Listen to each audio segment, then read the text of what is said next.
So most people don't come to therapy when things are just a little bit hard. Usually when people make the choice to come to therapy, it's after a period of time where their usual coping strategies just aren't working anymore, or they've been holding it together, but just barely. I think of this as like you don't want to wait until your car breaks down on the highway. Like if the brakes are clunking or you're getting weird sounds, it's probably worthwhile to take it in and get it checked out.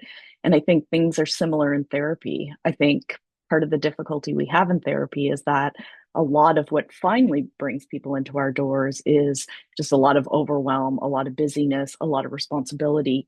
And that very thing that makes it hard to get to therapy is actually what brings people into therapy in the end. So there's a little bit of irony in there that when we really need some help with things, we're just too darn busy to find the time to go.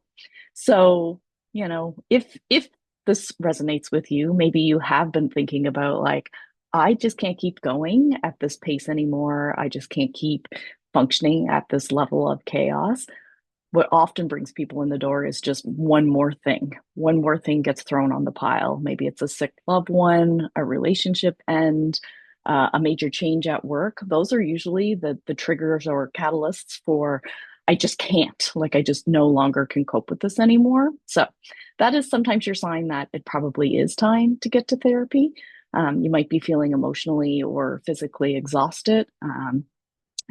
Having supper, crawling into bed, watching TV, just not being able to take in any more of the world. The advice is you probably should be, going to see your friends, going to a yoga class, doing some self care, a hobby, an interest, but you're just too tired to keep doing those things anymore. That's generally a sign that we probably need to make some changes in our life, not just maintain the status quo. People often notice that relationships are starting to get strained. Maybe they don't feel like a good partner or, want to be as engaged in their relationship as they used to. Maybe they feel like they're snapping at their kids more. Just a sense of not feeling at their best and wanting to be just more present or better in their life. And I think what also brings people into therapy is just a sense of, I don't want to keep living this way anymore.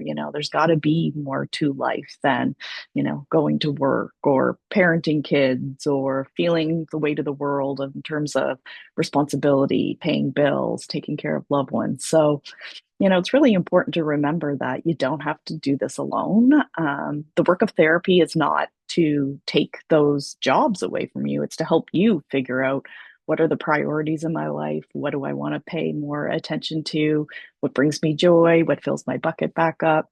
So sometimes we need that opportunity to bounce things off another person. I sometimes say in therapy, I don't even actually have to say a whole lot sometimes.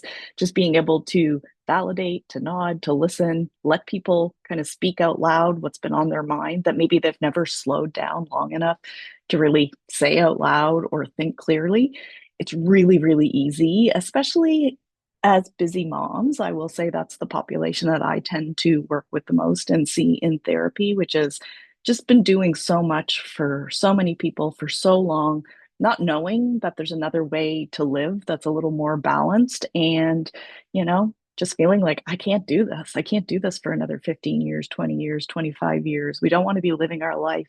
So we're just waiting for the next thing, for retirement or vacation or something that's going to give us a break. We do need to figure out how do we live in the life we have with the responsibilities and relationships that are important to us, but also be able to breathe, to think, to slow down. So if for you that means going to therapy 1 hour a week, 1 hour every couple of weeks, maybe even once a month, sometimes that's just enough to give you the space that you need to clear out the cobwebs, pay attention to what's going on in your thoughts in your body. Because this, the old cliche is, if you don't take care of your body's going to stop you eventually. And I do think there's some truth in that. That is when we tend to get colds or sicknesses, when we're feeling stressed and run down and we haven't done enough things to take care of ourselves. And the other kind of point that I would add is that I think what finally brings people into therapy is often wanting to break a cycle. So for women in particular, they have often expressed that, the way they were raised, the way their mothers kind of performed or took care of everyone, they took on those roles. And maybe now they're you're raising your own children, maybe you're raising daughters or sons, and you're like, I just, there's got to be a better way than living this way or holding on to so much. Or even in the case of people who have lived through a lot of trauma, especially childhood trauma, they've had to bury it because there's just no room and space in their lives for them to cope with what they went through. So when uh, often what happens is people will avoid, bury, try not to think about it. And, that just doesn't work in the long run. So if this message resonates with you and you've been thinking about going to therapy, I would encourage you to make that call, read some bios, figure out what's a good fit in your life and just get started. Everything starts with one step, and that might be the step for you.